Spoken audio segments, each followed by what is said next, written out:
Yes, brother. What's going on, man? How's it going? Good, good. Josh Bitters. On camera. On. Yeah, we're on. So, welcome, Josh Vokey. Thank you. Thanks for coming out. You're welcome. See how we're doing this? Our new little setup here. Yeah, it's nice looking into the camera.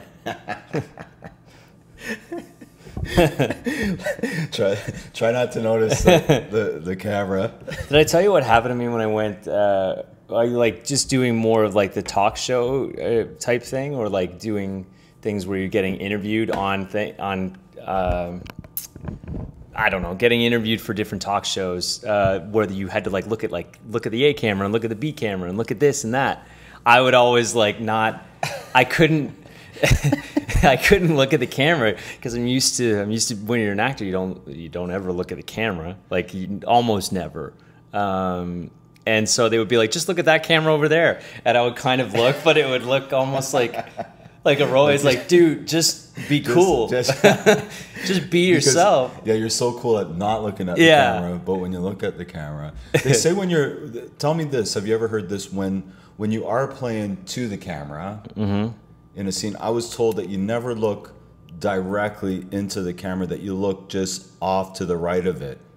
Yeah, you can look just off to the right of it. Some people will look right where the lens eye is. You can look just like right above and to the right. Mm-hmm. It depends on the shot a lot of the times, and like what lens you're using and what is the spatial distance to the camera.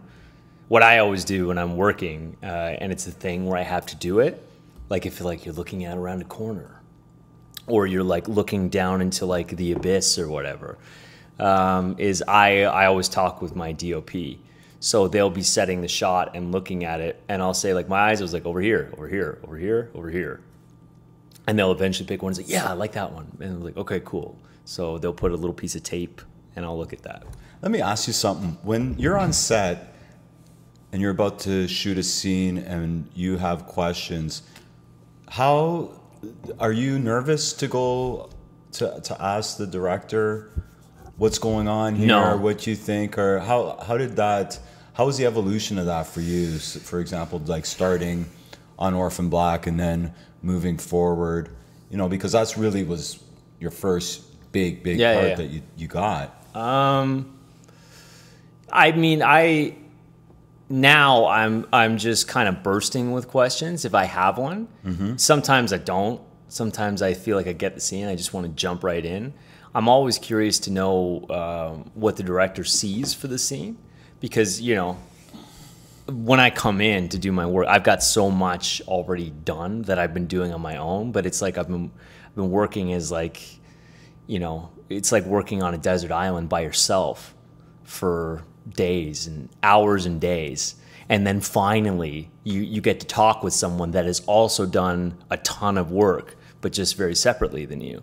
And so it's a weird experience, because I find the first thing you need to do is learning to let go, and that's tough when you're young, because it's like, no, I've done all of this work, I know that I'm right, this is what it is, and you'll get in and they'll be like, no, I disagree, or they have a different vision, and what you have to do is you kind of jump into the pool together and figure it out.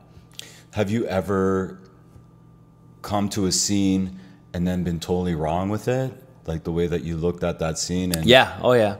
I've had it inverted sometimes. So sometimes I think it's like, oh no, this scene is about, forgiveness. It's like, no, it's not. This scene is about, it's like it's not forgiveness. This is about holding on to shit.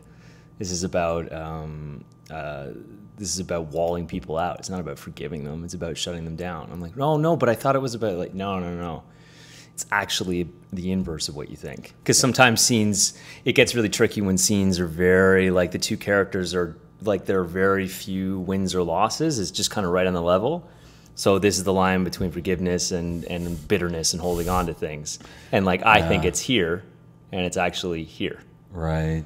Is that an easy change for yourself? Has it become easier? Yeah. How's that work for you? It's like a muscle, right? You just get used to doing it. Mm-hmm. And it's a catch-22 of being an actor on a set, on a film set or on a television set, is that you go from not really working a lot at all or trying to, and then all of a sudden you're in there and you're working all the time. You're working like 14 hours a day. And the more you do it, the easier it becomes. And the less it feels like something you need to gear up into. Your body just becomes kind of attuned for it, like being an athlete. So when you get your script and you have your scene, do you leave yourself open for what may happen on set that they may want, or do you really no into your scene? I get deep into what I'm doing, but if you so what's if we look at like what the opposite is of leaving yourself open? If I wall myself out to be like, this is what I'm going to do, then I'm an asshole, right? Because if I'm doing that, I can't at all communicate or be there for the other person, because the other person or the other people in the scene are the point, right? So if I'm just worried about making sure what I do comes off as looking cool or what I think the scene is going to be, I'm a dick. And it doesn't look like anything because I'm not putting any energy out into the other. Like the scene is what happens in the middle between the two actors, right? And everyone else on the crew and the production team spends hundreds of hours facilitating a space for these two beings to get together and do something, and something happen between them. So if I were the guy to be like, well, I have this idea and I just want to make sure I look good, then fuck me. Because hundreds of people worked to put me in that position that I could do something in the middle here, to have a real human moment. And that's where the point is. So if you're not open to allowing it to be what it's going to be, then you're not doing your job. And what's open for you? How do you get there? How does that work? Has that been a process for you? Yeah, there are lots of exercises about, maintaining focus. So keeping focally charged, making sure that you're able to be there for another person. You have to systematically kind of take off the personality that you as a human being have and just kind of take that and put it to the side, to allow someone to be able to see you for whatever is going on with you at one moment, however ugly or beautiful you feel it is. And you have to, it's weird because it's like you're emptying yourself out, but you're emptying yourself out of all of your personality crap, right? That you put on or that you interact with. So what's that look like for you? Well, what do you do? Like, do you walk on set and you go, okay, look, I'm about to do a scene. I want to stay open, and I'm going to be looking at down here because I'm just making sure this is all new setup for me. So you see how it's not even, it doesn't look, but I can see at the top, it's just that I have to move this thing over here, I guess. Okay. Do you know what I mean? Like, it's recording, right? Yeah. Okay. Yeah. Are we? Is this right? This is all recording? Yeah, we're all right. We do things different around here, so this is probably not your regular. No, this is not how I normally do interviews. This is Josh Vokey because I don't do an interview. I don't do an intro on this, obviously, and the way that I usually do my podcast is that it goes wherever it goes. It goes wherever it goes. So, but with this, because there's no intro, Josh Vokey. My boy. Oh, right. Yes. Sorry. My name is Josh Vokey, and I'm an actor. You coming into how does that look for you? Like, do you get quiet? Do you like how does that work for you to say? Depends on the day. Because you say you want to open yourself up, you want to get rid of all Josh's shit that he's carrying around with him on an everyday basis. Yeah. So now. How does that look? You're coming on set. What do you get quiet? Do you meditate? What do you do? Or do you just? Yeah, I mean, I think that meditation is huge. A lot of actors really love doing that. Like you just quiet your mind. It's what the entire world now calls mindfulness. Being mindful of what's going on, knowing the thoughts that you're having, and not investing in them either way. Just being aware that they're there, and then kind of allowing them to kind of leave you.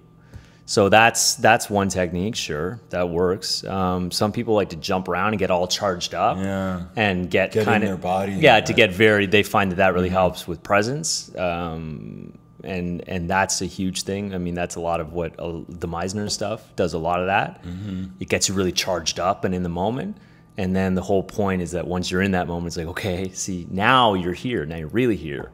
So now you can live in the moment to moment, which is what it is, which is what a scene is. It's just a collection of moments. So first, before you can live moment to moment, you need to make sure that you can be in a single moment, right?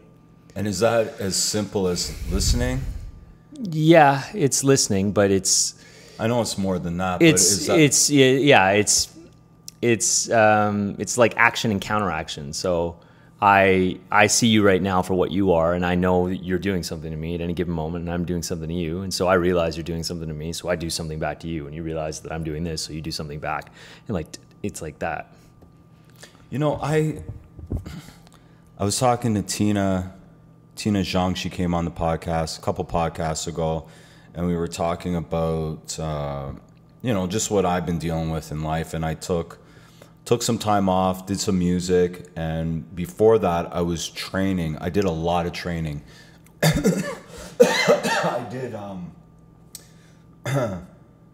I took a class. I did private coaching for 5-6 years straight, all the time. I took a heavy duty Meisner class for 2 years. And now I've come to the point where I've decided that I'm just going to stop all that for now. Yeah, that's fair. Right? Well, just because I think a lot of times for myself that it kept me in my head. Like, obviously it's helped me tremendously. That whole process, the many years of training has helped me tremendously. But I think at a point for me, it was time to step back from that and just take a simpler approach to it. Am I wrong? No, I don't think wrong or right, but what do you think of that? Like, what do you think about getting in your head and, having all these teachings and classes and... Well, I'm kind of a big advocate for... I don't really believe in the concept of an idea or that a place called hell exists. But I think that if there was a hell, it would be the human mind. I think that's kind of the biggest prison or the biggest damning force in most of our lives. A lot of the time it's our own mind. And it can be a really lonely place that you need to talk about and need to kind of literally kind of jettison yourself out of it when you get trapped in there, mental illness, depression, or your own rage or anger. You kind of get blinded by your own mythology, and when you're in that place, you can't connect with anything else. And if you can't connect with anything else, then you can't live. Because if acting is like, it's the art of living, so it's like we're doing real life, right? So real life is, a lot of people in the world aren't really living real life. They're kind of in this pseudo life. They're not really doing things in the moment to moment to other people. They're not really engaging in their life. They're kind of passively consuming it, And that's, I think, what leads a lot of people to falling into your head is when you're you're just consuming way more. That's what happens. You're trying to kind of make sense of the world by consuming it all, but by not doing anything, you end up getting caught in here. So, but can't that? So getting in your head is, I think that's probably the greatest single threat to any kind of actor. Yeah, I would be taking classes sometimes, bro. So I'd be doing Meisner and that, and I'd be thinking, wow, I'm getting this, I'm feeling this, and I would feel that I'm doing good in the scene. Yeah. And then you're out. And then or that I'd be told that I wasn't. And I'd go and I'd sit down, I'd be like, that's interesting. Obviously, the teacher knows a lot more than myself about, what's going on and Meisner and what he's dealing with. And, obviously has a lot more insight than myself. But sometimes I would feel that, wow, I'm doing all right. And then I wasn't doing all right. And then all of a sudden things start to happen in my head, in the way that I think, right, is that things start going on in my head. And I'm like, well, maybe if I tried it like this, and it's not even about doing that. So once I start putting that in my head, I'm out of it.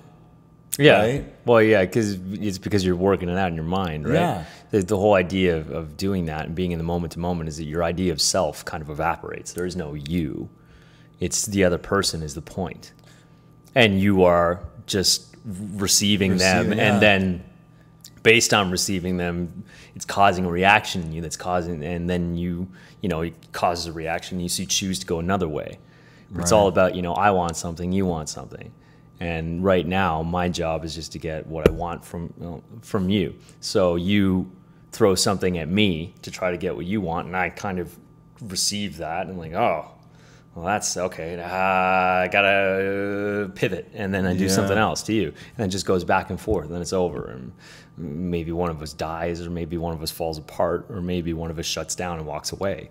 Mm-hmm. That's kind of what life is, right? It's just human beings dealing with each other, but. A lot of the time most of the time, to a certain extent, people get in their head about something because you have a certain personality that causes you to do certain things that are self-sabotaging, but you learn that personality at a young age has helped you to get certain things because certain things happen to us when we're kids and they kind of define who we are. And then based on that, we create a personality that helps us to deal with it. Maybe we lift a bunch of big weights and get tattoos so that people know that we're tough. People know that we're strong. And what was it that you said? Dad, look at me. I'm doing okay now, Dad. I could bench press 250 pounds. 320. 325. 335. But yeah, or like But can't that help you too, though? Like all this stuff. It's a part of who you are. I believe helps you as well. Yeah, of course. Like you were saying something earlier that I found interesting is that, we have to clear our heads and, we all have, I call it shit and stuff. I don't know. Is there a better word for it? I was looking for a better word the other day. And it's succinct. Yeah. It is shit. Because it kind of stuff. feels like you're all gunked up. Yeah, it's a lot of things and shit and stuff going on there. But that can help too. Oh yeah, it helps because it's your life experience is who you are. Yeah. But the point is that's all kind of the residue, right? It all kind of bounces around in your head, so you got to kind of cleanse it out. Mm-hmm. And then what happens is that who you really are starts to show up. So all that personality and stuff, I say you take it all off. All those things, the experiences that happen to you, they become a part of you for the rest of your life. And it's just kind of in your own head, and when left to your own devices, it ends up getting all gunked up because you've got no perspective on it all. And so you create this cycle and this different mythology around what has happened to you and who you are and whatever. And yeah, it's your mind just kind of running circles. And you end up kind of getting all twisted around. And the good thing about being an actor, like one of the blessings of it, is you get to like literally do exercises where you shake it out. Like kind of like shaking off cobwebs, and then you're present and engaged in life, and you see things with kind of a brand new set of eyes. Like, oh wow, I felt like I was asleep for a second there. I'm awake now, and all this stuff. It still has resonance. Like things that happen to you. It's not like you cleanse it all and then you are an empty vessel. Who you are is who you are. The things that have happened to you and how they've affected you are what they are. They are ever present, those things that have coded you from a young age in life, those big moments in life that change who you are, that's always there. But when being there for another person, when trying to go through something with another person, it gives you an entirely new perspective that is engaged, that is alive, that's not necessarily a part of your own thoughts about who you are and how you got to be that way, which are almost always wrong. Almost always wrong. Yeah, because we're imperfect, right? Totally. So the idea that we could be like, oh, I'm so smart and in my own mind, I can work out exactly who I am. It's like, no, you can't. And we're smarter as a collective, as a bunch of different opinions, working off each other, working with each other. We work better as a cooperative. Human beings are made to live together. Mm-hmm. Nobody does well apart. There are entire, news stories that have come out in Canada, especially in the last few years, about solitary confinement and how torturous it is to isolate people because we're not meant to be that way. And when left to our own devices, left alone with our own mind being the only outlet that we have, we go nuts, we go insane. Yeah, I find for myself when I get away from that, or when I start, because there's times when I can isolate and you know, get in my own head, and it's the worst. I was just telling you about how I came to the decision about, you know, with that project that's coming up, that I'm going to be dealing with, how I came to that decision. And if I was to use my own process of thinking by myself and deal with the people that I was dealing with, I would have fucking blew that shit up, man. I would have probably hurt some people. And but I don't. Not physically hurt them, not physical violence. Just used a lot of expletives in an email. Or I would have blown it up, right? And you know, now in my life, I go through channels. So there's these channels that I walk through, and I talk to these people, and I get their feedback, and obviously watch who you talk to as well. I choose to talk to people who have a positive outlook on life, and who, you know, are more or less trying to live some sort of spiritual existence, right? Sure. So I talk to them, and I get their feedback, and I wait, and I pause, and I wait, so that when it comes down to when I have to make that decision, or I have to deal with the people that I have to deal with, I'm coming from a really good place, right? Because my mind is trying to trick me. Yeah. It's trying to trick me. It's like you said, lie, you know? Like, it's lying to us. Our mind's lying to us. It's like, you know, I talk about, with everything that I'm dealing with artistically, the self-doubt, right? The self-doubt that comes in. You know, if I make a painting, I'll make a painting. I enjoy making the painting. And then when I finish the painting, that part I love. That's my favorite part about it, is the actual creation of it. And then I like standing back and looking at it and going, oh, that's pretty cool. I think it's pretty cool. But then what happens is this thing starts to take over, and it's like, oh, hey, Amanda, ask my wife, come, what do you think of this? Right? Because I need that reassurance that I'm okay. Right? Yeah. Or when it comes to doing an audition, and I go in for an audition, and maybe I don't do that well, and I walk out of there, and then this thing starts to get going. It's like, okay, you're not good enough. What are you doing? What do you have to do? Why are you doing what you do? And then I have to talk to people and say, hey, yo, this is what happened today. I went out and they're like, it's okay. It's probably a lot worse. Do you ever get that? It's probably a lot worse than what you think it is. People not as bad as what do you think it is? Yeah, a lot of that. Everybody's except for that one time you quit acting in an audition. That was as bad as you thought it was.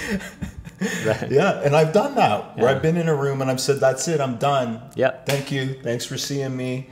You know, because that shit, but you know, walking through it.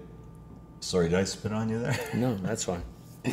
Walking through it is where I feel that I get the strength. And then dealing with those people, putting those people that I trust in place so that I can go through those channels to have to deal with the shit and the stuff, you know? Yeah. Yeah. And I mean, it's really, it sets up pretty much every insecurity in a human being when you're trying to make something, or you're being an actor, you're trying to paint a picture or make music, whatever it is.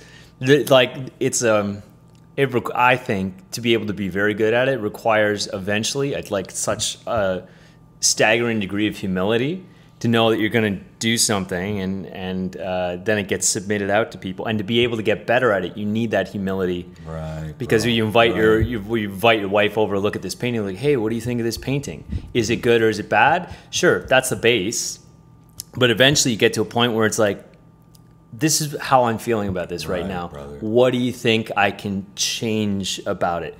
Is there something more I can be doing with this? How does it make you feel? How could it do better at that? You know, what are you seeing? It's like, well, I see this and that. Could it be clearer? If so, how? What do you think? And you just, like, you work from that positive place of like, this is what I got, or this is what I have. This is what I want to do. Where are my weak spots here? How do we improve on that? And that's hard. Or like, do you think I've been successful at it? If not, like, tell me why. But those waters are hard to navigate. Oh, yeah. Because who's telling you this shit? Yeah. Who you going to tell you this shit? If you're going to someone who's just like, who's got all their stuff going on in their head, and they just are not good with anybody else being okay, or you doing well sets off that, then they're gonna come in and they're just gonna do what they're gonna do. This is what I find interesting. Though, is that we choose to do art which puts ourselves out there to be critiqued. What's that all about, right? Like, I do it, like, I always say this in the podcast, that when I'm creating something, like when I'm doing the podcast, I love this part right here. We're in the moment, we're just riffing, we're going off the top of our heads, we sat down, we don't have no game plan here. There's no game plan. And I love it. This is a part I love, because we're putting ourselves out there, we're in the moment, and we're doing it. This is the part that I love. Then there's all the other shit. That other shit, man. It's like, okay, what happens after this? How many views am I gonna get, or how many listens am I gonna get, and how that plays in, and it's interesting what we do. Yeah. Right. Well, I think it's about. I mean, you could have a completely different opinion, but I think it's about, the reason why people make art is to kind of get closer to what it is, the real human experience, like what it is to be alive, what life means, why we do it. It's a way to talk about that, or to get closer to it than we're able to get in conversation. It's a way to highlight different themes or different truths in life that we know to be true, or to get closer to the heart of what a feeling is, or I don't know. It's stuff it's tough to talk about, because it can get really vague and esoteric really quickly. But we make these tangible things, a song, a painting, a scene or a play or a movie, that we say, like, this movie, this thing, this is about love. This is what love is. This is what I think love is.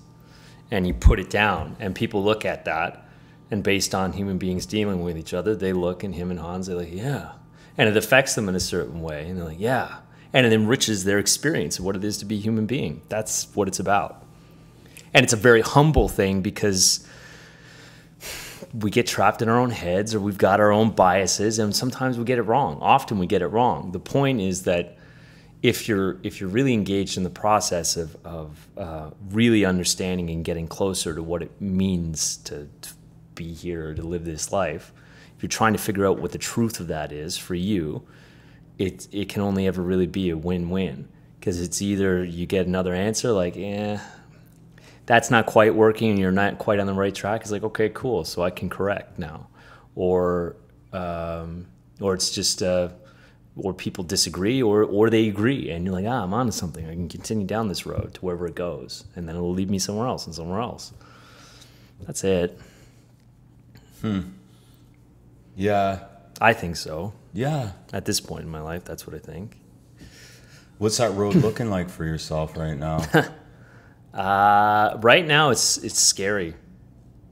I'm scared every day when I wake up in the morning. The first thing I do is is take a deep breath, and it's like, holy fuck.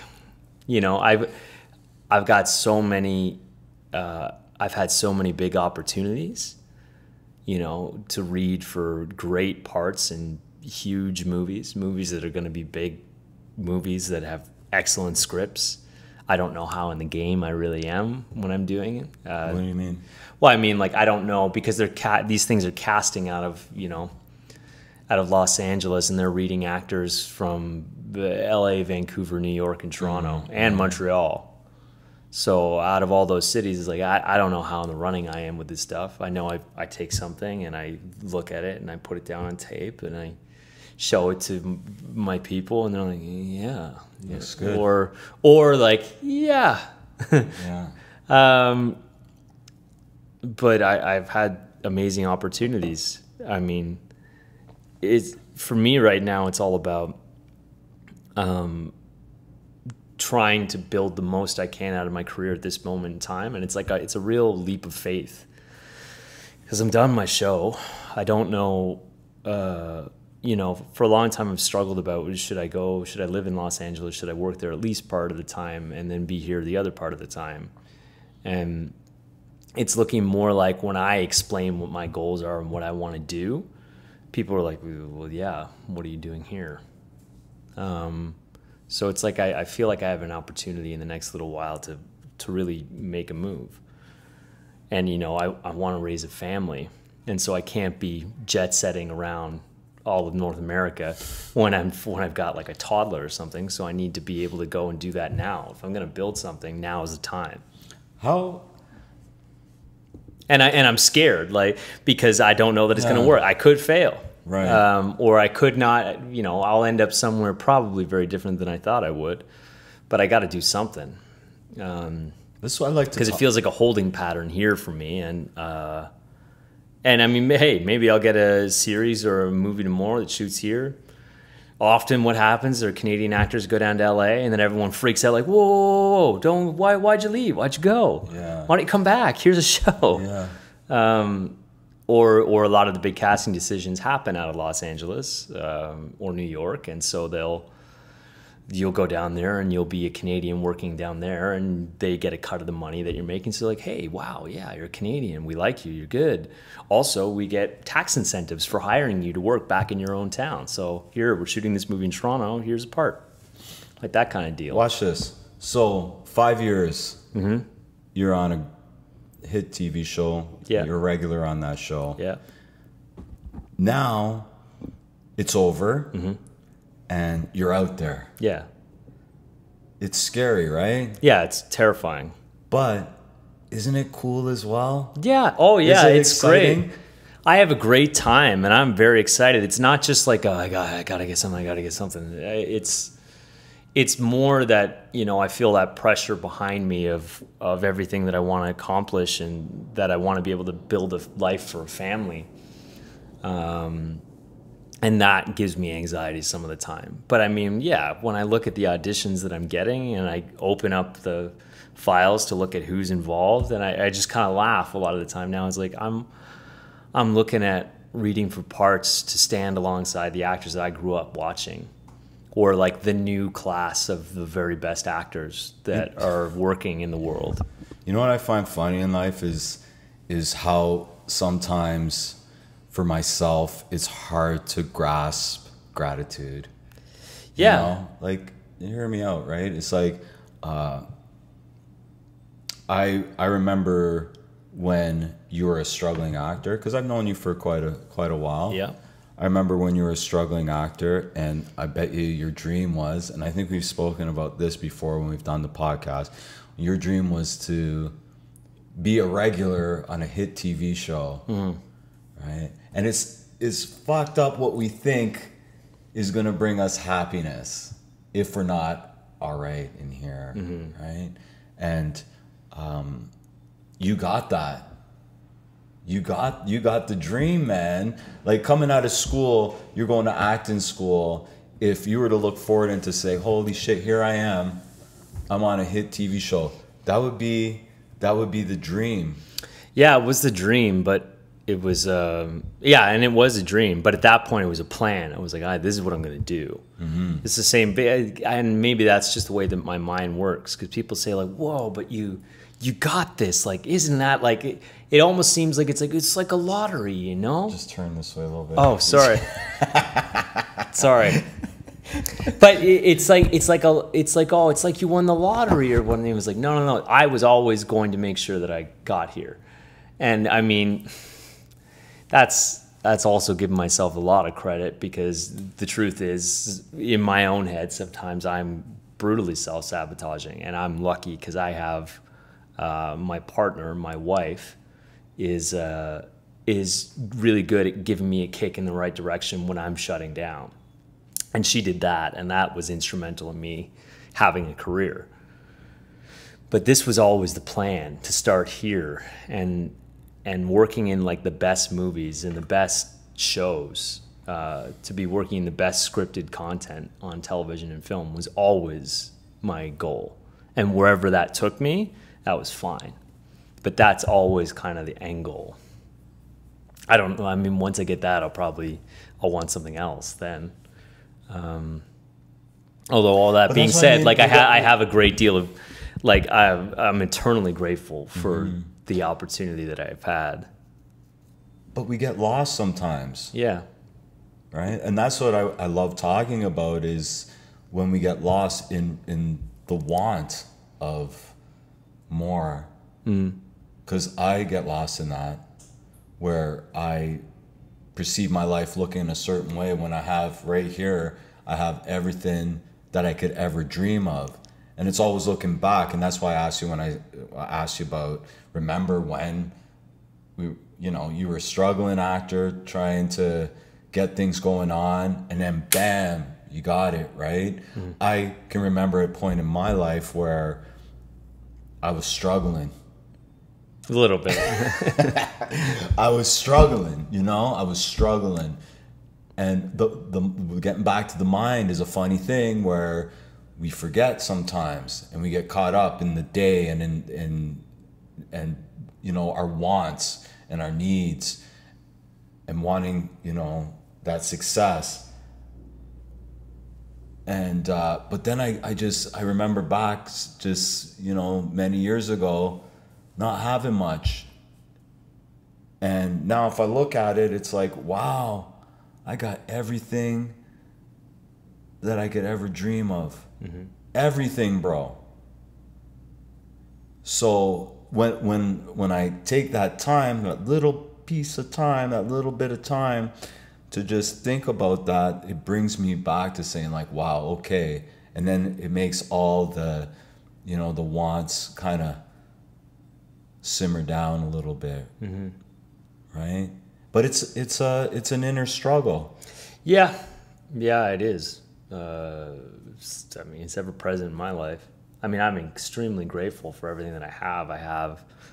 I've got a partner that my wife is just the most incredible human being. Yeah, your wedding was incredible. Yeah, it was a good wedding. It was a hell of a wedding. I don't like weddings too much. Yeah, that was a jam. It was a good wedding. It actually moved me a little bit, bro. Yeah, it did. Like I was like, oh man. There are a lot of people that don't cry that were crying at that wedding. It was good. Yeah, it was good. I felt a real goodness. Yeah. About it. Yeah, and like I said, like me growing up, I didn't go to too many weddings. Yeah. Because my friends, they didn't get married. Yeah. But, in the past maybe 10 years, I've been to quite a few, but that was a good one. That was definitely a good one. Yeah, man. My heart went out to you guys. Yeah, it was a great day. And so, I mean, I was extremely grateful for that day and for the friends that we have in our life. Like, I'm grateful for the friends that I have. I've got such a good family here. I don't have a lot of family in Ontario, but I built a life here. My friends became my family. I'm grateful for that. I'm grateful for the home that we have, and kind of the solid relationship that we have, Sam and I. I'm grateful for the relatively easy life I get to lead. I get to work on myself. I get to deal with my own stuff all the time. I don't have to be worried by having to take care of anyone, really. It's like I just get to work on myself and work on my relationship to make sure that it's strong. That's a hell of a blessing. So yeah, I'm a grateful dude.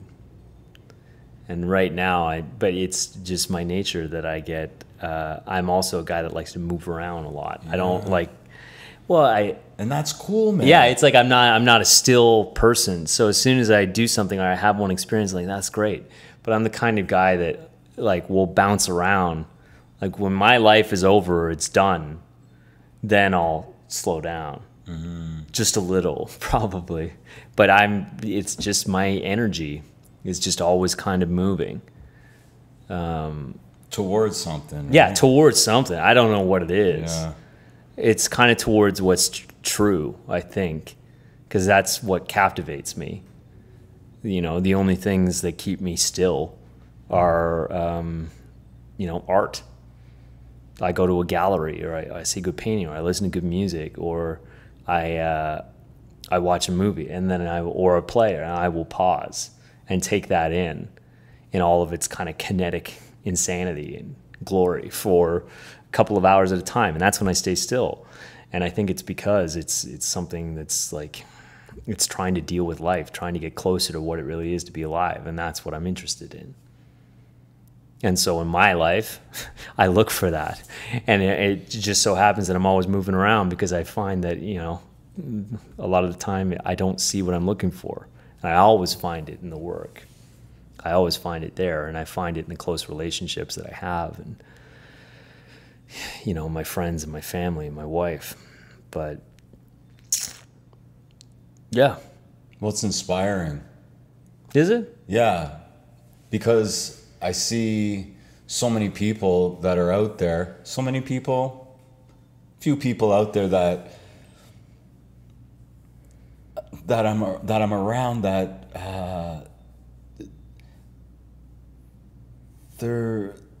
they have so much to offer, but because of fear, and I talked about this a little bit in the last podcast that I did, fear has stagnated them. Mm-hmm.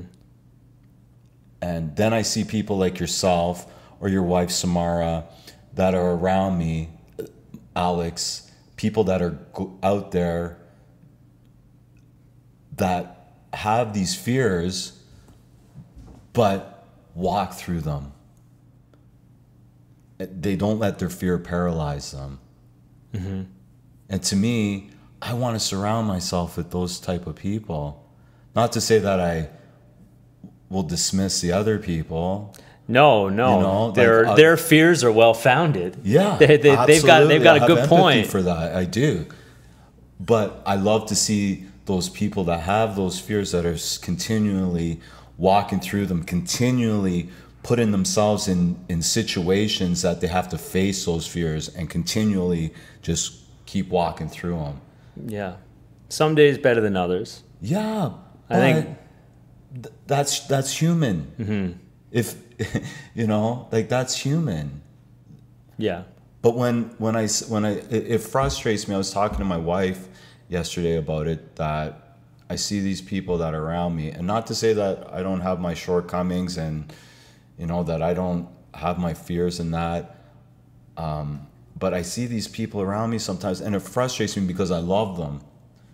And I see that fear has paralyzed them, that they can't move forward. And I have to be honest with these people as a friend and to somebody that I love, to say, you got so much potential. Keep moving forward. I think you should keep moving forward. Keep doing what you love. Don't let it paralyze you. So when I see you or Samara, you guys continually put yourself out there to face that. Mm-hmm. Yeah, I mean, again, it's perspective, right? Because you see that, and then we sometimes together see ourselves being like, we're so in our head. We're so we're so shelled off from people. No, but it's the action, bro? Yeah. So I don't see inside your head. I'm not sitting there with you guys at night, in your lives, seeing what you do. We're on the couch crying, just being like, what are we doing? Like, are we going to be okay? Yeah. It's like, are we even, like, are we going to be all right in life? It's you're going to be all right. And all we do is pat each other on the back. We're going to be all right, honey. We're going to be okay. And we go, it's just like I think that's probably what marriage is. Like, am I okay? Like, you're going to be all right. Yeah. And then you just kind of make it, you kind of help each other It's just one person goes down a bit, and then you seesaw up. You're literally helping each other up, kind of pulling each other up, and you kind of cling on tight. And like, am I? Yeah. It's really just someone to hang on to in life. Yeah. To hold your hand. Yeah. And that might sound funny. Yeah, it is funny, but it's beautiful. It's the truth. Yeah. It's the truth. But that's, as an outsider, I see that you're going to your auditions. You've landed a part on one of the biggest television shows in Canada's history. I think we can maybe say that it is. I think we can. Wasn't the Beachcombers? Beachcombers. Was that an award-winning series? I don't know. But does it have a Peabody? I don't think it has a Peabody.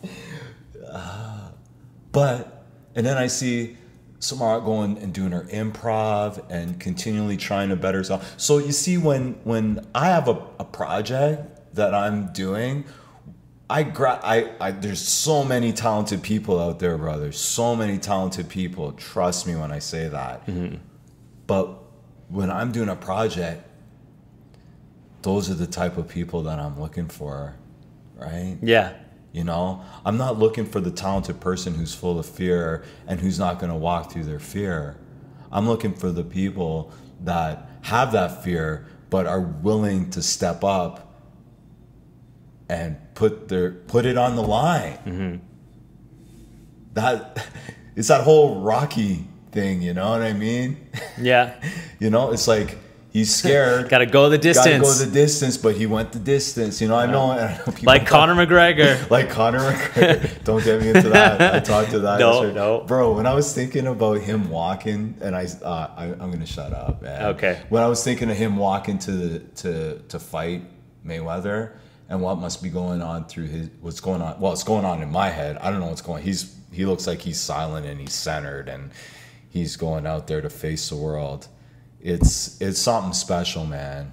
It's something, because he could look stupid, bro. Oh yeah. He could look really, really stupid, and there's a lot of fear around looking stupid. He looked like a boxer out of the '80s. The way he walked in with his high-waisted shorts and stuff, I was like, "This is." I was like, I feel like Did you watch that? I was like, dude, did you just watch a bunch of Sugar Ray Leonard fights and just like, you know what? It's like, what those socks that Ray's wearing, those shorts, I like those. I want a pair of those. People are like, come on, man, like no one's worn that since like the '70s. What are you doing? He's like, nope, that's what I want. That's what he wants, but that's it. That's his self-expression. And I mean, I don't know. I think the guy certainly has his faults. But if you want to talk about like acknowledging fear and walking out when literally half the planet is looking at you, waiting to see you look like an idiot, waiting to see you look like an idiot, and you just decide that, you know what, this is what life is. It's, if I'm not doing that, if I'm not going out to do that, then what is it all about?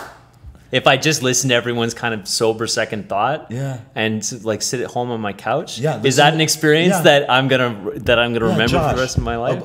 Listen to those people that aren't doing that much. Yeah. Well, I mean, that's what seems to happen, right? Well, but that's what seems to happen. That's their experience, and that's I mean that's one experience to have. That sit at home and kind of sit on the couch and pontificate about it. That's kind of like we're doing right now. But that's one experience that you could have in life, or you could choose to either walk into the ring? Yeah, to walk in and walk into the ring? To either go for it and lose, or go for it and win. Yeah, bro. But you might lose, so that might be your experience, and that might be your life. You might be the guy that went out and fought for it and lost, or you might win. I lose all the time. Yeah. I lose all the time, but I've won a lot too as well. Mm-hmm. You know, that's the name of your book, Greg da Silva. I lose all the time. I lose all the time. I do, and I question it all the time. But yeah, when I see that, when I see people like him, a lot of people say, I don't like Conor. He's arrogant. He's this and he's that. I see beyond that. Mm. I see what he's actually doing. That's the personality stuff I'm talking about. Yeah. So I'm sure like a lot of that is how he kind of propels himself over the top, is that personality and a lot of it can be ego driven, but it has its benefits because when he's able to kind of calm that stuff down, that personality, when he's able to kind of put it in the back, it does, he is able to kind of come to some kind of center. Yeah. You know, that self-confidence and that belief. You watched the fight. Yeah. Did you see when he was sitting getting his hands taped? And did you see that part? No, I didn't. It was like he was so quiet.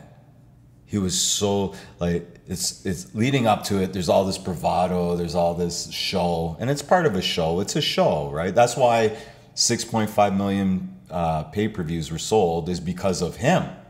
And Mayweather, but mostly because of him. And his bravado. He's an entertainer. He's an artist. You see him, the way he's funny, bro. I've opened up a can of worms here with Conor McGregor. Yeah, but I'm just saying, like, I could go down that hole, right? I'll definitely go down that hole. I don't care. I'll go down that hole. And so there's all this bravado, there's all this ego, whatever he's doing to get to that point. But when he gets to that point, something happens. He just settles in. And he just centers himself. And he's like, okay, I'm a warrior. This is what I have to do. I'm going to do this. And I really believe in his mind, he thinks he's going to win. I don't think it's any joke kind of thing where he's just playing the part. I actually think through the whole thing, this guy believes that he's going to win. Yeah. But it's amazing to see him there and just how quiet and how centered he is. It's great to see. Yeah, it was fun. Well, you've come from a boxing background. What did you think of the whole thing? And then we'll get off it quick. Yeah, sure. Okay, fine. It was very odd. It was an odd experience to watch because it's like you watch the way that he was throwing punches and kind of the feeling out and the tapping. It's like, as like that's not that's MMA. That's something you see in MMA where you're always kind of feeling out your opponent and you're kind of pushing back their balance a bit, like testing them. In boxing, it's not really that. It's like there's a bit of that, like the tapping, but like the constant, like kind of pushing down to kind of push distance between with your hands out. That's not. You never see that in boxing. Or the feeling out, or like the little pats, like, you know, like sending off your punch from here, like your Bruce Lee, just like, and like, I guess it counts as a point. Yeah. It ends up being a lot of energy expending all the time, which ultimately is kind of what got him there near the end, is that it's like, dude, if you're constantly pushing back and constantly just throwing punches, like just out all the time, it's like, there's only so long you can do that, especially with a technician. Yeah, like there's a reason why boxing has evolved to be the way it is, right? And that it's different than MMA. In MMA, you can do that. You can hold that distance. You can do that pushing, that stuff, that kind of jostling to the side, because you're doing it for 3 rounds, long rounds, but 3 rounds. In boxing, you're doing that. If you're going to go 12 rounds, that's not going to work. Or at least now we can say, like, yeah, it doesn't look like that works because no one's ever done it before. But that's the thing. Were you surprised? I was surprised at the way the beginning of the fight went. Yeah. I was surprised when I was just sitting there watching, like, oh my God, look at him go. Like he's got a chance. Yeah, I was like, he's really going for it. And all of the commentators, just their jaws kind of collectively dropping and saying, like, wow, it's like, this guy, look at him. It's like this guy that's never fought before. And that was the thing, and that's why the fight ended up ultimately being entertaining, is because it was someone that went out there knowing full well that the whole world was thinking that they could lose, and the whole world was just kind of waiting to be, everyone was waiting for the inevitable, which is like that he was going to go get killed out there. And then when he chose to fight through it, that's what people clung on to, because it's like, man, that's what life is. Yeah, like you gotta walk through it, and whether you win or lose, it doesn't really matter. Yeah. You gotta give it your best. Yeah. And he wasn't pulling punches, and he wasn't running and hiding. He was out there he was out there to win it. And even if he couldn't, it didn't matter, because it was about how he chose to walk through it. And it was, it was pretty beautiful watching, like the first few rounds, like the first 4 rounds. It's just like, whoa. It's like, look at him go, like he's just barreling into him with everything he's got, and clocking him a bit. It was like, oh man, I was like, I've never seen anybody hit Floyd Mayweather like snap his head back like in those first couple rounds, like, oh. And like you could tell that he had there was a bit of a surprised look on his face, like, did you just actually fucking hit me? And it's it was cool. It was, I mean, it's a cool allegory for dealing with your fears and trying to walk through it. I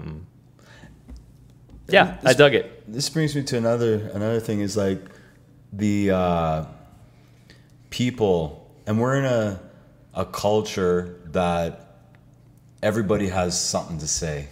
Mm-hmm. Everybody doubted him. Yeah, but that's just a lot of like. Is this something new, or is it just because of social media that this is prevalent now? I think that social media's made it more prevalent, where now, you know, I have a voice, I have almost like a giant loudspeaker, so and all opinions matter. You know, all opinions do matter. I think they all have something they all have something to illustrate one way or another. But what you think you're saying, is that a diplomatic way of saying it? That all opinions matter? No, well, because do they? No. But that's so that's what I'm getting to, though, is that if you're trying to say something, if you're speaking from a place of truth, what is your personal truth, to try to talk about life and as you see it, as you really see it, and you're trying to engage with it and figure it out, you're going to be wrong to one degree or another, and there'll be some truth in it, and then people kind of look at it from there, and can give you perspective on it once it's in the collective consciousness, right? And they can either say like, no, you're wrong. You know, we understand where you're coming from here, but you need to know that what you're saying is coming from blah, blah, blah, fear, based on your experience. Your experience has, you know, made you very biased in a certain way, and that's why you think this. So while you may have a point with that, you're wrong. And so, or you're right. And so if you're coming from that kind of pure place of really trying to figure it out, but a lot of people, like I'm saying, it's like the personality thing on there. So that's just them taking all of their own stuff, their own issues, and kind of vomiting it on the world. So it's not about trying to engage with something. It's about trying to shut it out or shut it down. And they're right. Yeah. Or it's about reinforcing all of the stuff in their head. And the point is that what's so weird about social media is that you can do that and kind of vomit it out and be like, and I'm right. And people will come back at you and say, you're wrong. And you can just kind of shut them down because you've got that computer screen between you. And you can just be like, block, delete, hate you, like send a shit emoticon and a bunch of expletives at someone. Send like memes that are passive aggressive. And you don't actually have to deal with a human being in front of your face saying, no, I think you're wrong. Because like you're not confronted with that truth. They wouldn't be doing it. There's a reason why they're doing it in basements or of their parents' houses, or, you know, on community chat rooms or in cafes or whatever. If they're still around, they're still around.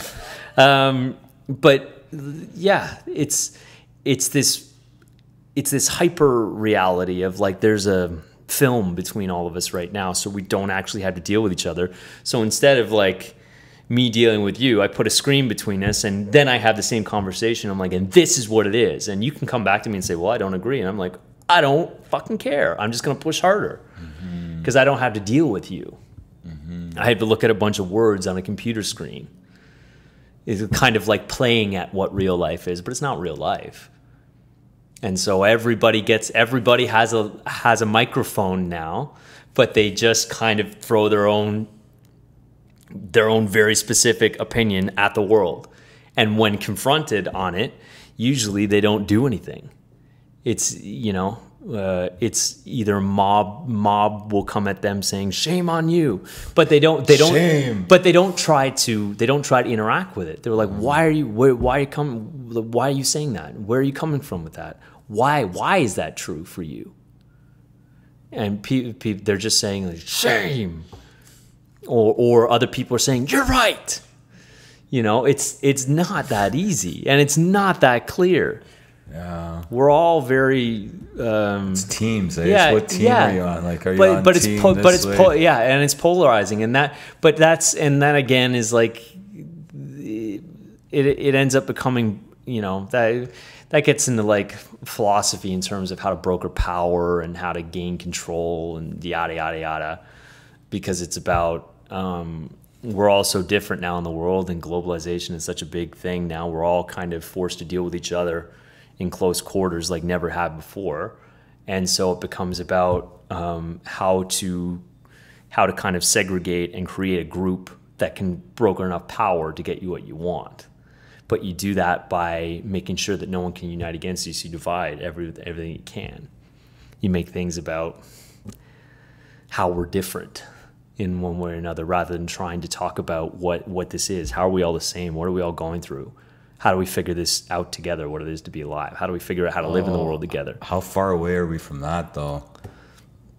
I don't know, dude. Or do you think that it's just they're the minority out there that's doing that?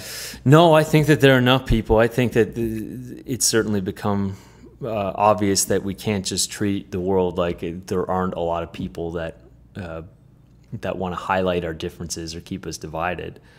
There are a lot of people like that, because it's the two warring mentalities, is that we are in this together, or the other mentalities, they're just kind of the yin and the yang. It's like, we're in this together. It's like, no, I'm in it for me and mine. And that'll never. I think that if we continue going the way that we're going, like it just doesn't work, because it's not true. You know. There's got to be some sort of reaction. Yeah. Oh, yeah. I think it'll go. I think it's going to swim. Like right now, we're in a very weird place, because people didn't realize how disconnected we were from each other. Right. In the age of social media and everything, we were supposed to be more connected than ever before. We've got coverage of everything all over the planet at any given time, at any given second. And we thought that was bringing us all close together. But what it ended up being is that we all kind of live in these, or we're all kind of consuming, like choosing our own experience for life and consuming it. I put on my news thing that I like, and I can believe whatever I want about the world without ever having to be challenged on it. And whenever someone does challenge, at least they're on another side, on another screen. I can just be like, block, or I don't like you, or you're wrong. Or fake news. Or fake news. I don't have to engage with you at all. I don't have to say like, well, why? Why? I don't have to deal with a human being. I can shut out everyone except who I want to have around me, who reinforces what I believe in, and I can consume what I want. So you get drunk on your own bullshit, which is what I think a lot of the world is now, is that it's entirely drunk on its own bullshit. But it's not a pessimist. Like I'm just kind of calling it because I don't think there's a way to move forward until acknowledge that most of us are drunk on our own. Does it have to implode and just? Well, I think that it has started imploding. That's the point. But we're facing such challenges now as a planet, with our numbers growing and there being us all kind of being in close quarters now. The world is not as big as it was even a decade ago, and it's getting continually smaller. So until we learn how to live together and work as a community, as a giant community, we're going to continue to move in the wrong direction. That has to be the goal. And right now, I don't think it's the goal for a lot of people. We all had to get on the same page. Or at least those of us that are already on that page need to engage with need to engage with the other side of the table. Just look at me. Yeah. Do you ever look at the news and wonder what the hell's going on? All the time. I don't really watch it that much because it depresses me, and I want to try to stay semi-positive. But Yeah. I watch it and I can't believe how, because we're in a society where everything moves quick, technology moves quick. We're on to the next. We're on to the next. We're on to the next, and I don't think people really see what's going on. Maybe certain people do, but I think a majority of people don't see what's going on. It's like you have this guy who's the president who I don't think people really get. It's like I think Jeff in the last podcast said it's like, or was it Stefan? I can't remember. Somebody that I was speaking to said it, that it's like a TV show.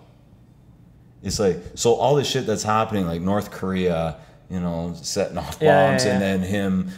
I think people just, oh, look at that, and then they're on to the next thing. It's like, what's going on? Well, that's kind of consuming life. It's passively just kind of floating through life. You're just kind of consuming it, and it's just like, oh, I don't like that. And then you just turn it off. And you just turn, look at this. And you turn it off, good. And then you order your groceries online, and then you pick your movie on Netflix, and you just sit down and like, oh man, I had a hard day. That was a lot to deal with. Until that bomb actually fucking hits, and then we wake up. It's almost like we need to be snapped out of it. Yeah, well, that's like, hopefully that's not what's going to happen, but we almost need it. I see it because I think innately we're good. Yeah, I really believe that. Well, and that's why I'm saying that if we get back to trying to work together by figuring each other out and dealing with each other, then that's how it gets better, because human beings are innately good. They innately are built to work as a team. Yes. And that's what you want to say. So if you want to take the moral stuff out of it, if it's too big a statement to say that human beings are innately good, it's like, okay, fine. But human beings are built to cooperate together, right? The first human beings had band together to deal with the rest of the world, which was very scary for them at that time. The world is still scary. We're just facing very different challenges. And the rule, of course, is to band together. We're stronger together than we are apart. And, because your mind is a prison to a certain extent, and you become drunk on your own bullshit, you need to be around other people to keep you accountable. Well, it's as easy. And if you do that, you can move forward. Well, it's as easy as, you ever been in a situation, like I've been in a couple times situations where I've been driving and a car accident has happened, and I've pulled over, and you go, and it's a beautiful thing to see these people rally, pull over, jump out of their car. They're going. I remember once I traveled across the States. This is many years ago, and this gentleman had a stroke in his car, and he was with his wife, and they went off the road and they crashed, and the car was smoking, and that.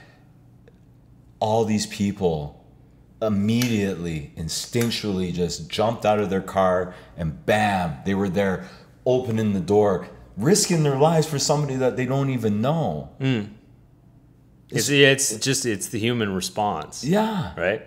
That's the way we're hardwired, is to work together. So, and you see, like the shit that's going on in Houston right now, and people are getting their boats and coming to people's houses and helping them. There's so much good out there.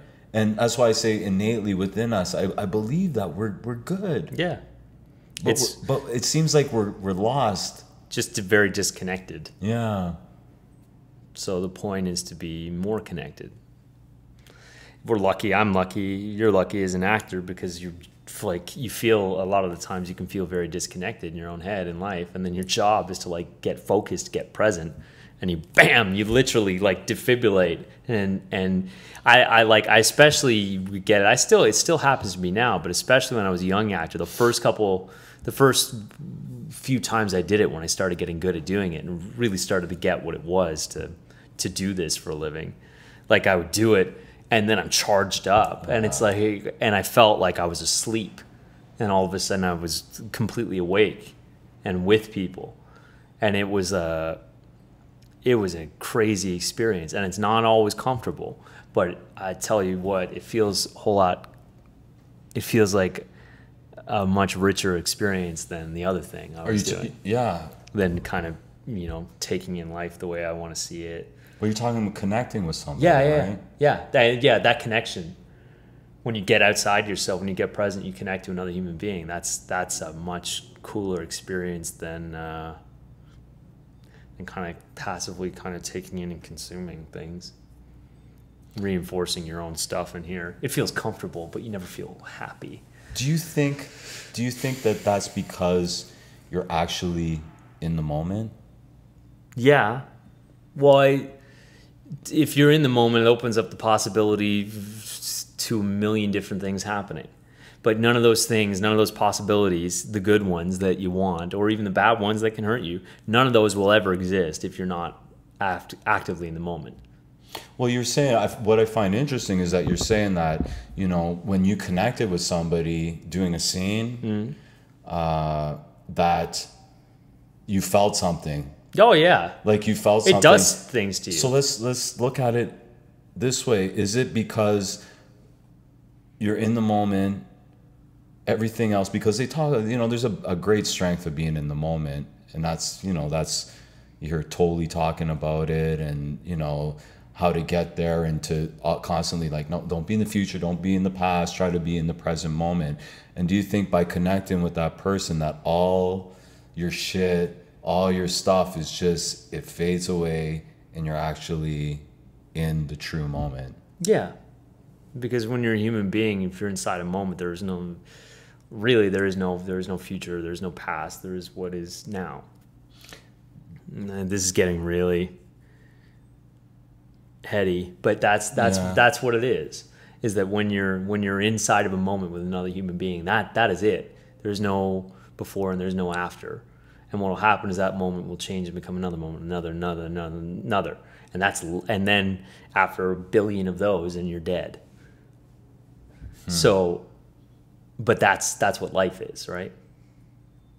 And if you can get on board with that and do your best to stay inside of that, then I think you're hardwired to be a cooperative, good person. You're hardwired to want to help other people despite your issues.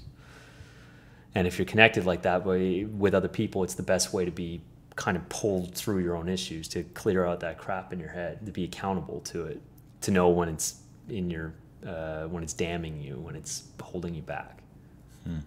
Obviously, through meditation is a place to stay in that moment, and to connect with that energy. I find it interesting. I want to get back to the acting and being in that moment, or with art. Do you think that that's why we chase that? Because I know for myself, many times, say I'm in the studio and I'm singing a track, and then all of a sudden I'm in it, and everything, and it's happened to me when I've done a scene or been on television doing a scene, and I've connected with somebody, everything fades away. Yeah. Everything just sort of fades away. It's a spiritual experience, I would say. Well, it's the stillness of being. It's just your energy is completely outwardly focused, so it's all out. You're all about the other person, or about the experience, or the thing that you're connecting to, and it's the freest place in the whole world, because you're yourself. You're free to be whatever they do to you. Like you're being yourself. That's who your authentic self is. Yeah. We're only truly ourselves when we're there for someone else. The moment when and if you don't believe that, or if there are people that are skeptical about that, just look at the things that people say. Like, what are the big moments in your life? They're like, I got married. Yeah. What was my job there? My job was to be there for my wife. It's like, it's like I had a kid. Like, I was just thinking what's that your job when there? we were talking about this, about people being skeptical out there, right? And just listening and saying like, what the fuck are they talking about, right? Yeah. Like, but there is, and you explain it, that there is these moments in every day. It's like what I chase. I'll never forget that, like when, going on set and having my fears and having my doubts and all that, and then actually stepping up, doing it, and being in that moment, and where everything just fades away, all the shit, all the doubt, all the fuckery is and just what gone. What do you remember about that moment? I remember that. No, but what do you remember about what the moment was? What was the other person doing? Oh, it was uber focused, and yeah. Yeah, no, but what were they doing to you? How do they make? How what was happening? What were they doing to you? Is it easier for you to describe like the way what they were doing to you, or how you felt and like in? Well, no, because there wasn't even. It was just like it seemed like something was occurring. Yeah, something was happening that was in between you. Yeah, in between us, that was outside of both of us, but was actually connecting the two of you together. The two of us together. And I know it sounds sort of hippy dippy. No, shit, it's right? not. But I'm just telling you what happened, right? And I've had those, and that's what. You know, and I have it all the time when I'm dealing with certain things, right? And that's what makes me chase that. I don't know if chase is the right word, but it makes me continue to do that. Yeah.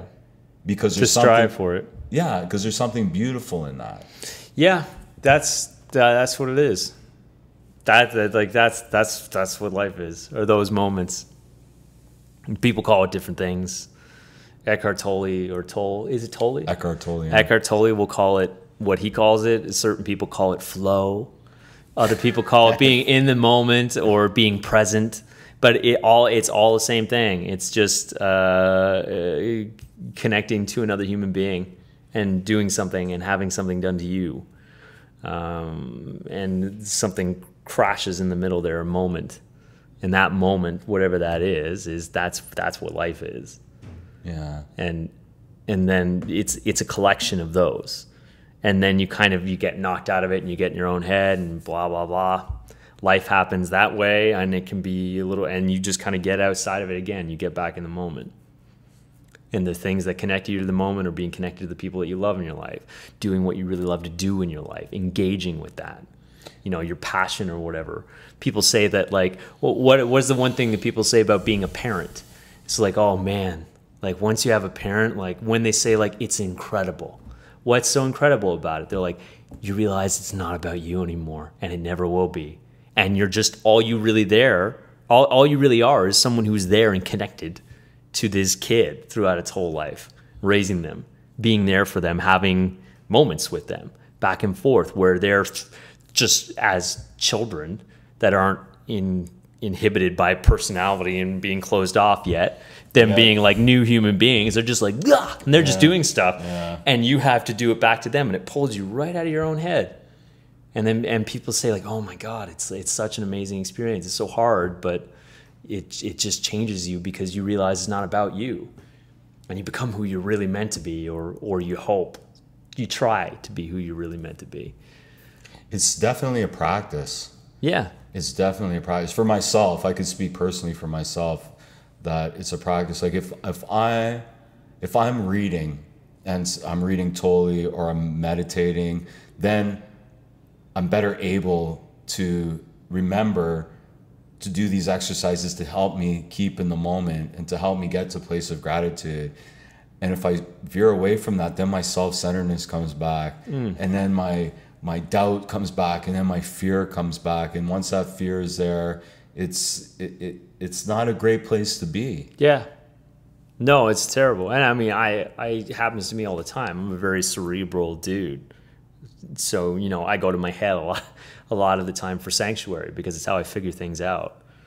You know, my mind. Is it sanctuary though? Or? No. Well, it can be for me like working something out, because I kind of go back there and I figure it out, and then I kind of present to the class like, okay, this is what I got.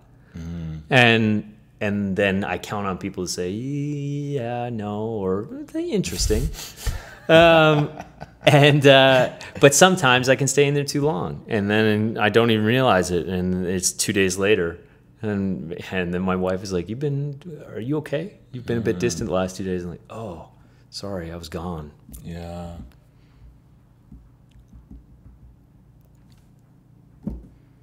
It's just the journey. It's like, it's not all. If if I was always engaged in it, if you were always kind of living in the moment to moment, which is the goal, but if you were always there, then the special or the joy and the exhilaration of it wouldn't be, because it would just be life. Yeah. You know, when you get trapped in your own head, that's what allows you the gratitude to really grab onto that gratitude of like, this is what it is, I'm alive. Sometimes I wish that I really was like how I was when I was younger, and I had this belief in something and I spoke about it so strongly. And you know, like I think about that. I thought when I was younger that I was so much more like passionate towards, you know, my beliefs and that. And I find as I'm getting older, it's opening up, and that's why I'm talking, and you'll hear me talk. I'm like kind of all over the place, right? Yeah, and it feels like it can be disorienting, but the more you learn, the less you know. Right. And beliefs are great, like really strong beliefs, because they can really get make you look cool. Yeah, but they can really get you out of your head too. You can really like engage. Yeah. But it's just like to say that this is the way that it is, and it's got to be like this. And yeah, but it ends up being just a little disingenuous, because it's very easy to poke a hole in it, right? Because you know, our own insecurities and the stuff, and your personality that you put on. It's like you can look people that have the really strong beliefs that cannot be swayed. They're like, this is the way that it is. It's like nothing is ever that simple, and you believe that because like bing, and you can actually poke their insecurity. It's so paper thin. Oh, it is. Yeah. When someone is a real zealot about something, it's like if you're really dealing with them to receive them in an honest way, if you're really there with them in that moment, it's like, oh, right. Like, yeah, I get what you're saying, but also the other thing is also there, because the insecurity, because the greatest joke that we've ever tried to hold on to is that everything that who you are as a human being isn't always 100% there. Yeah. So me and all my insecurity, my glory, and my fear and my shame is right here. You're looking at it. And if you're really dealing with me, you can see it. You as another human being, because we're all kind of connected to each other in this weird empathetic way, start to get a sense of that from me. Yeah. If I'm really being honest, if you're really paying attention to me, if you're really dealing with me. And the same thing with you to me. And that's just the way that it is. That's the way we're built. So, you know, that's the thing, is that if we're just dealing with each other, I think that there'd be a lot less crap, because we'd be calling each other on it all the time and pointing out, not in a shame on you way. It's just like, yay, you're off. You're not calibrated right. You're not. What you're saying isn't totally true, and it's okay that you are saying that. It's not right. You need to correct it, but you know, it's because you got this gunk here, and you know, it makes you feel this or that, and so then you go and unleash that on the world. But you don't have to. I know. You know, I believe that we all need mentors. I believe that we have to talk to people so that they can call us on our shit. That's what I mean. That's what being in a good partnership is. That's I mean, I've only been married a month now, so I'm not going to be like, oh, this is what marriage is. But you guys been together. But we've been together for a decade, and it's like being in a strong relationship is about having someone that can kind of gently, usually, call you on your stuff, being like, hey, this is what you're doing right now. It's okay that you're doing that, but you're a little gunked up. You know, you're making some mistakes here. It's fine. Just, you know, maybe you need to be honest with yourself about what's going on. My wife just goes, "What's wrong with you?" Yeah. She said, "Are you okay? What's wrong with you?" You know, and that's cool too. You know, I have another friend of mine the other day. But that's what she did. Sorry, I don't mean to cut you up, but that's what Amanda does with everybody. That's when I'm saying the thing of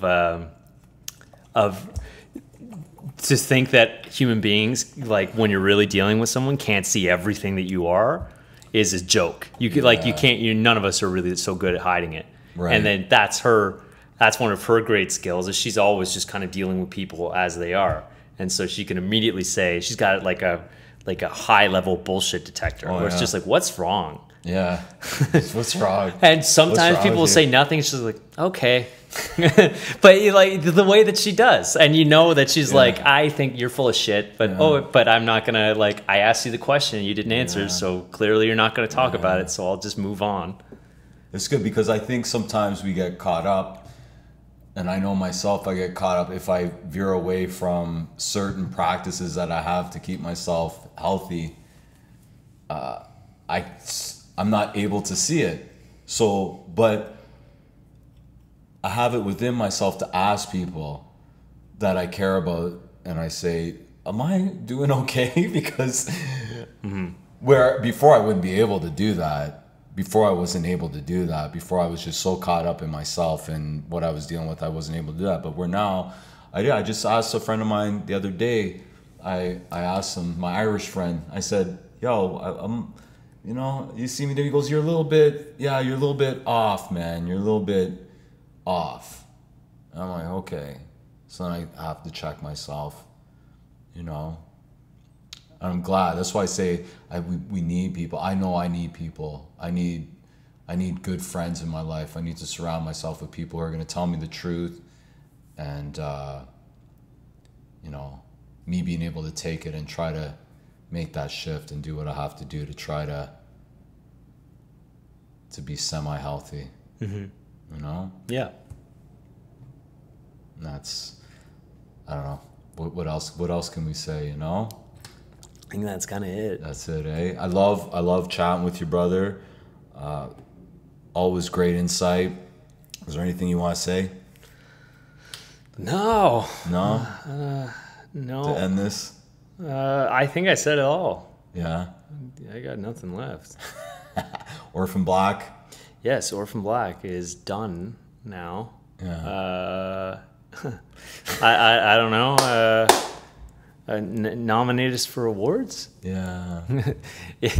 I don't know. Yeah, that's done. I've got another. Actually, I just did a short. I shot a short a while back called Mismatch and Lighter. That's doing really, really well. Okay. It's kind of like a quirky, really dark comedy. I play a guy that really loves his dog. No way. Yeah, but like to a degree where it's just like, yeah, it's a bit weird. And that has been doing really well. It's been touring all over the U.S. at different film festivals, and we'll be at the Buffalo International Film Festival in October and the Toronto Independent Film Festival on September the 12th here in the city, if people want to try to check that out. It's called Mismatch and Lighter. Yeah, it's doing really, really well. It's kind of this crazy little absurd dark comedy that we did, and it's been in like 16 or 17 festivals, and now it's doing some international festivals, so it's going good. Wow. Well, thank you, brother. Thanks, man. Always a pleasure. I love you, man. You too. And yeah, that's it. And if you want to check the shoot, go to that podcast app on everybody's phone, the phone that everybody's face is in these days, and just press on that podcast app and iTunes, the shoot with Greg D, and subscribe. All right, peace.